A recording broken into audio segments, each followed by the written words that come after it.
What's up, horror fans? Anchor Pete here. I am one of the two horror dads that are running this channel, and today you got me doing a live review of Fear Street Part 2, 1978.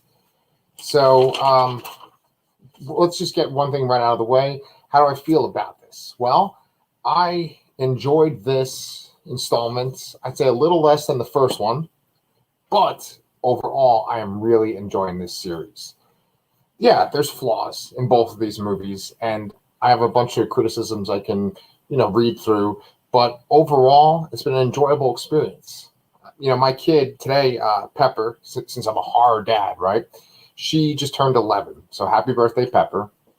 And I feel like she's a little young to see stuff like this, but maybe give her like 2 more years or so. And I think this would just be like a perfect movie for her to watch. I know that Danny lets his daughter, Charlotte, see all this stuff, and that's cool too. And I think that she'll love this because she's a fan of gore, and this movie's got a lot of gore in it, just like the first installment. So why do I like this installment a little less than the first installment? Okay, I can tell you why. Basically, I cared about the main characters more in the first installment. And the same thing happened this time around that happened in Fear Street 1994. Basically, it seemed a little bit like a jumbled mess at first.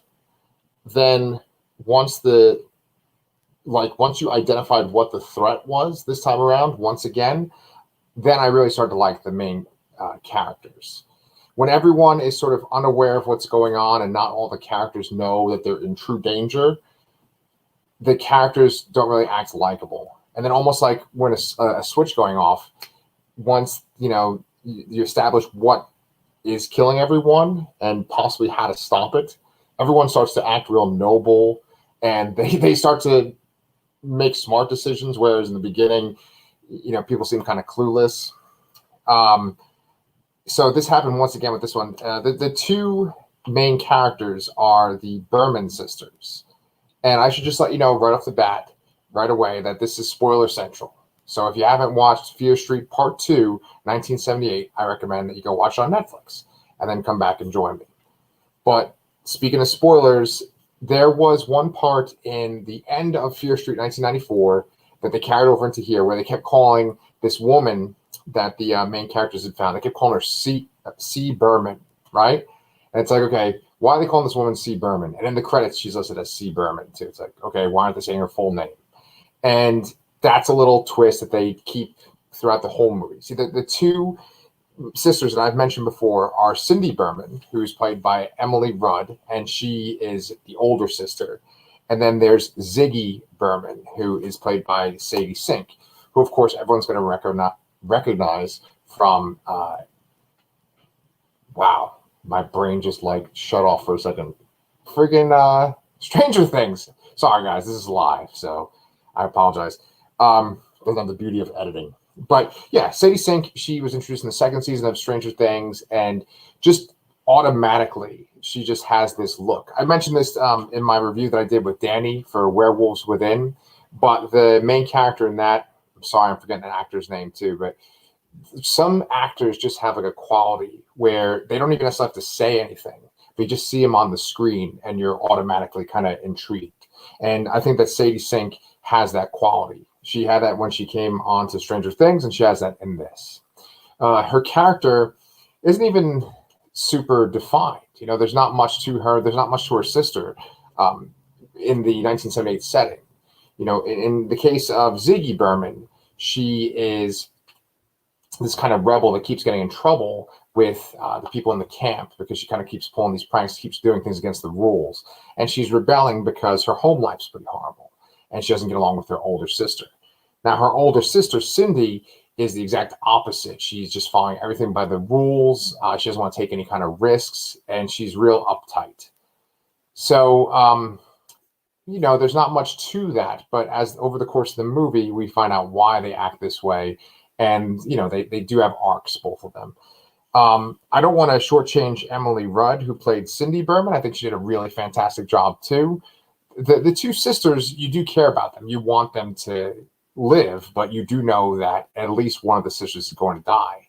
And one thing that I forgot from the first installment was that C. Berman said that the only way that she could stop the killers or stop the curse was that she herself had to die. So I completely forgot that C. Berman was going to die in this installment too. And both sisters do die at the end. I told you it's spoilers. But I was actually expecting, for the longest time, I was just expecting Ziggy, played by Sadie Sink, I was just expecting her to get killed off at the very end, and it would be tragic. But then both sisters die. And since I'm rambling a lot, maybe I can bring it back and actually tell you what that twist was. So C. Berman, we're sitting there thinking, okay, Cindy is the sister that's going to live, the one that's played by Emily Rudd. Well, she just straight up gets killed by the end, just multiple times, hit with an axe in the chest. Pretty brutal. And it turns out that Ziggy, played by Sadie Sink, turns out that Ziggy, her real name is Christine Berman. And so she's the C. Berman that is alive in 1994. So what about the other characters? For this camp, it's, one camp where everyone's supposed to get along, but it's clearly divided by the Sunnyvale people and the Shady Side people. And one of the things I liked about this installment, it didn't have to do so much of the heavy lifting with the world building. They know that we've all watched Fear Street Part 1, 1994, and so we know the lore at this point, and so we know the difference between Sunnyvale and Shady Side. They of course throw in little reminders. They throw in the reminders that the Sunnyvale people are sort of like the preppy people whose lives are going well for them, and that the Shady Side people usually have messed up lives, and that there's been multiple murders in their town, and their town seems cursed. But there's that kind of stigma where the people from Sunnyvale look down on the Shady Side people. And there's counselors and there's campers, right? And there doesn't seem to be a single adult at this camp, which is kind of cool. I mean, obviously, there's many, many movies that are like this one, especially the first one that comes to mind, obviously, is like the Friday the 13th franchise, right? Where most of them are at a camp. But with these horror movies that take place on a camp, there is usually at least one or two adults that get killed, or one or two adults that are sort of like in the periphery of the camp. In this one, there's a nurse at the very beginning, and then that's pretty much it. It's just like teenagers and like kind of preteens, young kids. So it was kind of cool to not have adults at all. And the killer isn't an adult either.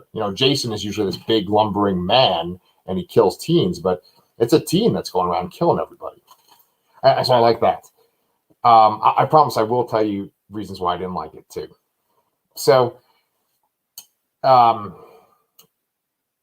you're introduced to these characters, and there's all kind of varying degrees on how likable they are, unlikable. They made some obnoxious Sunnyvale people, like the one guy who's like the head counselor for Sunnyvale is a sort of like alpha male.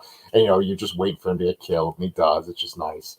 And then you have like these sort of like stoner, druggy people that are on the Sunnyvale side, and one of them is good friends with Cindy Berman too. And the girl that is in the couple that's one of the stoners, her name is Alice. And I thought that she was kind of a standout in this role too. But it's just like I was saying in the first one, that when you're watching these people, they're pretty obnoxious within the first half hour to say 40 minutes of the movie. It's really that midpoint when the story shifts that they become likable. Because I really did not like Alice or her boyfriend. But then once the supernatural stuff started to kick in and Alice seemed sort of attuned to it, I liked her a lot more. And when she got killed, her death was kind of like Samuel L. Jackson's death in Deep Blue Sea, where she kind of gives this sort of rousing speech about her life, and then the killer's like right behind her and he kills her. I didn't like that. The thing is, with horror, you kind of watch, and some people anticipate those moments, and they're like, oh, look at that, we weren't expecting that, oh shit. And then there's things where it's like, well, look what she was saying her backstory was. Like, she showed that she was a cutter, and that kind of subject matter is pretty serious, right? I think that, like, if someone has that kind of issue and they say it in a big speech, I don't think you should have that comical, oh shit, they're dead kind of moment, like have her kind of have sort of a more noble death or something like that. Her death is kind of noble in the sense of like, hey, here's the plan. Here's how we're going to stop the witch. Let's go do it. but then it's like this ironic thing of like, I've been waiting my whole life for this, and then axe, you know. So well, that's like one of the few choices I didn't like, but ultimately, one of the main things, and maybe you haven't picked up on this, but one of the things I did not like was that the characters are kind of obnoxious up until that turn in the middle when you see the threat. So, you know, you want to like some of the characters to begin with. I did like Cindy pretty much throughout, and Ziggy was okay throughout. But otherwise, they were pretty unlikable. And Tommy Slater, the guy who ended up becoming the killer, he was actually pretty likable before he becomes the killer. So when he was chosen to be the killer, I was like, oh, man.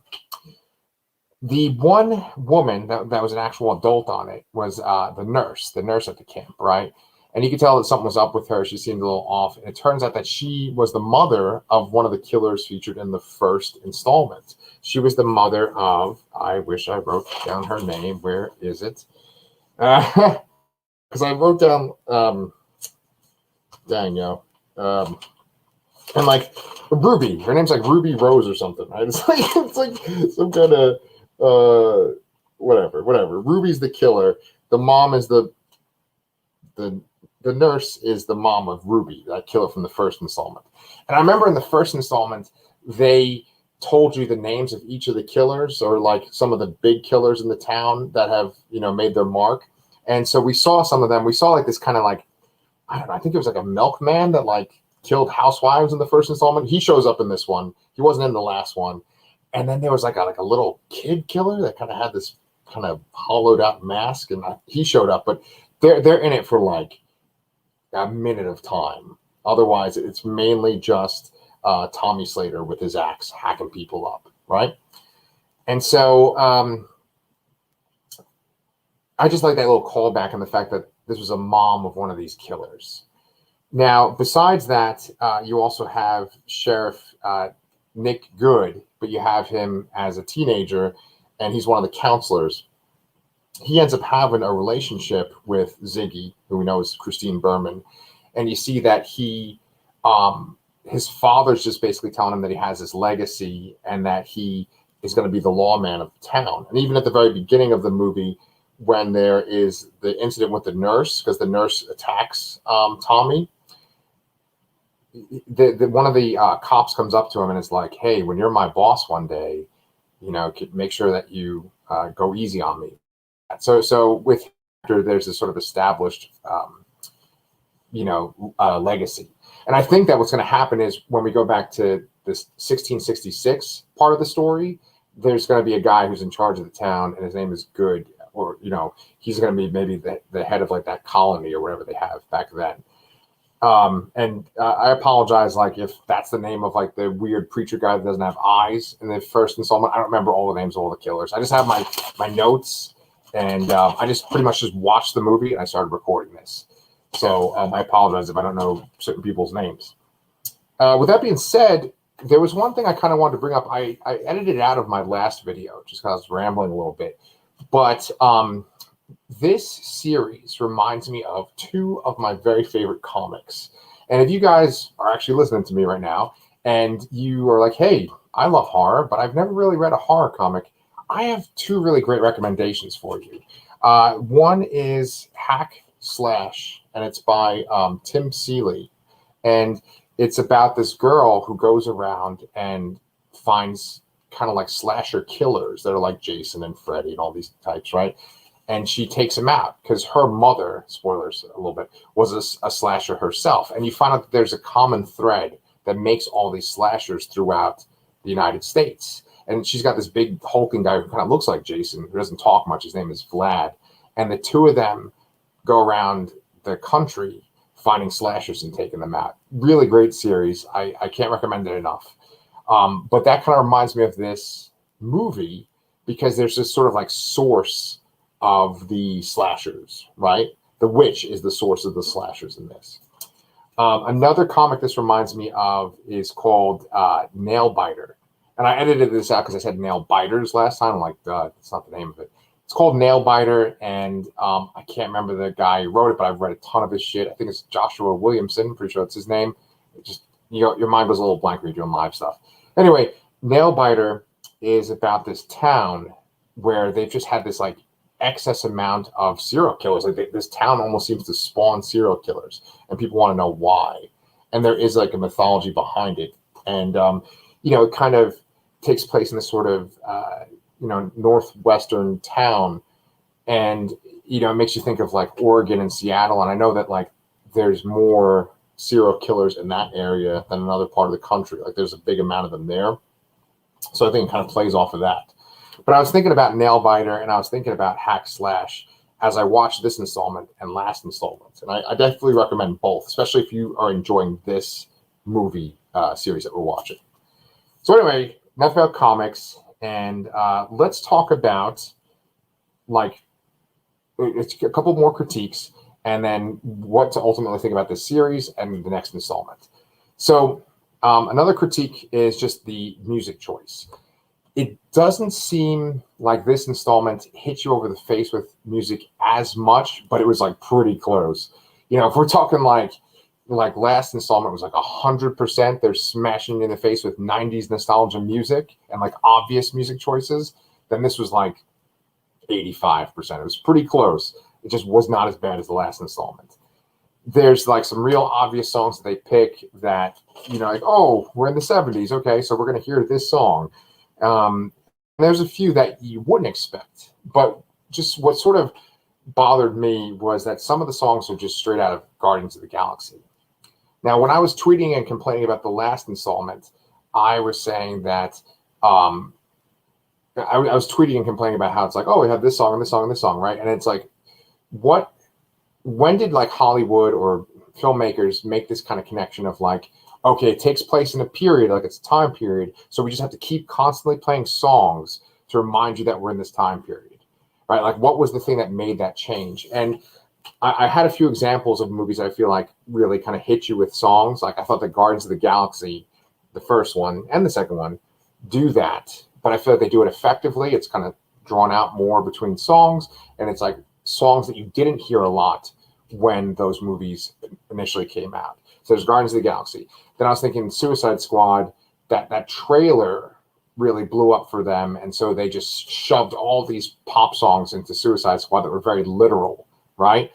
And I know that like Suicide Squad and Guardians of the Galaxy are like a big thing for teenagers and kind of the young like kids or whatever of nowadays. And so this obviously this franchise that we're reviewing right now is like aimed at that audience. So I think they're like, oh, let's throw all these songs at them. Like Guardians of the Galaxy is not so much like a hot topic thing, like literally the store. I mean, not a topic, but you have Suicide Squad, which is very like hot topic. And then I was thinking that Cruella too. I might have mentioned this in my last review. Cruella is very much like, okay, it's a new scene. Let's do another song from the 60s. Oh, new scene, another song from the 60s or 70s, right? So that's what the beginning of the movie feels like. And then once the killer's established, then the music kind of pretty much dies down. But one song choice really bothered me because they had Cherry Bomb. It's like, that's in Guardians of the Galaxy.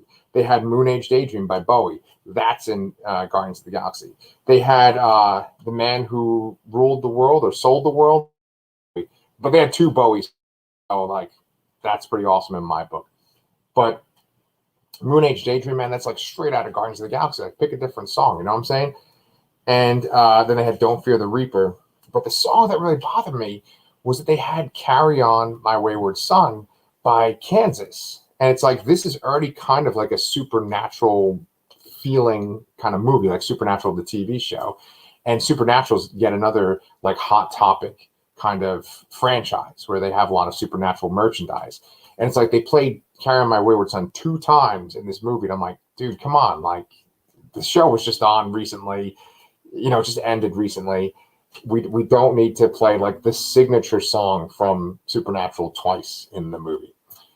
Anyway, those are some critiques. I do like this series, and I liked the fact that the 1994 stuff bookended this movie. You start off this movie, you barely see any of the 1994 stuff, and then you're right into the 1978 stuff. And at the very end, we bring back the 1994 stuff, and you see how relevant it is. Like one of the aspects in both the movies so far is that there's the remains of this witch, this Sarah Fear. And that if you are to get your blood on the remains of this witch, oh boy, she sends her forces after you. And Sarah Fear, we learn more about her in this installment, where there's this whole like underground lair that Cindy Berman and Alice find. It has a pentagram in it. It's kind of like the way it's carved in stone is kind of cool looking. But that's the room where there are all the names of the people that will become killers, right? And, you know, Tommy Slater, his name shows up on there. Anyway, there's like a heart in there that has flies buzzing on it, and the heart's just like kind of pulsating. And so that's like the evil of Sarah Fear is like just pulsating in this little area under the camp. Well, they find out that if you complete Sarah's remains, if you take her hand that she cut off herself and you mix it with the corpse of her body, then that will end her curse. And so I believe it's Dina from the first installment. She makes the connection, and she's like, we know where the body is. Let's go take this hand and, you know, end this curse finally. They find the hand in 1978, but it gets kind of lost in a puddle at the very end. But I think that's the ultimate trajectory of this franchise, is that they're going to like complete the curse. Now, that being said, there's so many different killers that have been referenced in these two installments that I think based on the success of this series, they're going to probably have other Fear Street trilogies, or at least other Fear Street installments. And then they're just going to feature some of the other killers. The last installment felt much more like what I was talking about last week, which was like, you know, Annabelle Comes Home or Goosebumps, where it's like all the monsters at once. You had a little bit of that at the end of this one for like not even 5 minutes. But for this one, it was primarily just the one killer, Tommy Slater. And he was very like, you know, original Jason, right? He even had like a potato sack on his head at one point, right? But going into this, I thought, oh, well, it's just going to be one killer from this series. Like, that might not be as interesting, right? Totally fine. It was cool. You know, they still tied it up to all the witch stuff, and that worked for me.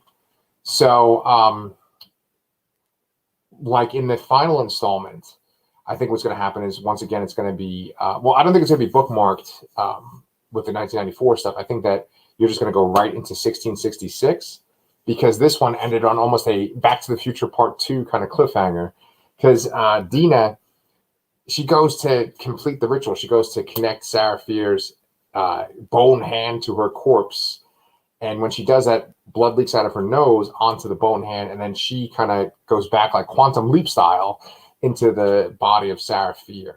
And I think that's a great, great idea. I mean, like, one thing I'll give this franchise is that they have done a very good job at like tying each installment together and like making you want to see the next installment. Because now you have this girl from the 1990s who's going to be in the role of the witch. I think that's such a great idea, because these movies are so, even though they take place in older time periods, they're very contemporary. You know, you can tell that they're obviously aimed at, you know, like 13-year-olds and stuff, right? And so if you had the story taking place in 1666 and you didn't have that sort of that cipher character that's a teenager from the close to modern times, I think that the audience wouldn't be as interested, right? I mean, 1994 is a long time ago, unfortunately. Makes you feel old, right? I mean, what is it, like 20 years ago or a little more, right? No, less. Wow. Dude, it's live. I can't do math, I know. 2020. Whatever, guys. It is more. It is more. I'm gonna wrap this up because it's almost a half hour and I'm rambling. But I want to thank you so much for taking the time to watch this review with me. I want to know what you guys think about this series, because I'm really enjoying it. I want to know, did you like this one better than the first installment, or what? For July, Danny and I are going to, we're going to do Ash versus the Evil Dead TV show, and then we have some other movies to cover. We just covered Werewolves Within. If you like this review, I highly recommend go and check out that live review between me and Danny. And dude, there was more other stuff I wanted to bring up, but whatever. Just, we're not the Laster Cast anymore. We are the Horror Dads. And if you have not liked and subscribed at this point, please do, because you can rambling middle-aged white dudes talking about horror, to your heart's content. So until next time, thank you so much.